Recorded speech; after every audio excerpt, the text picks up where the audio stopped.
যারা ডিপ্রেশনে ভুগতেছেন, মানসিক চিন্তা, অবসাদ, ক্লান্তি, কোনো কিছুতেই মন বসছে না, তাদের জন্য দারুণ একটা আমি ফর্মুলা বলে দিচ্ছি। আপনারা প্রতিদিন ব্যবহার করেন, ইনশাল্লাহ আপনাদের ডিপ্রেশন থেকে ধীরে ধীরে আপনি সাধারণ জীবনে চলে আসবেন। আপনাকে কি করতে হবে?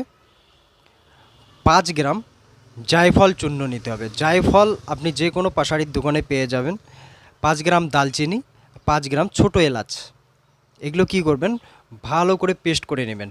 পেস্ট করে নিয়ে প্রতিদিন রাত্রে শোবার সময় 1 গ্রাম করে, 1 গ্রাম অর্থাৎ হচ্ছে আপনাকে যতটা ক্যাপসুলগুলো যে পাওয়া যায় ওগুলো হচ্ছে 1 গ্রাম থাকে।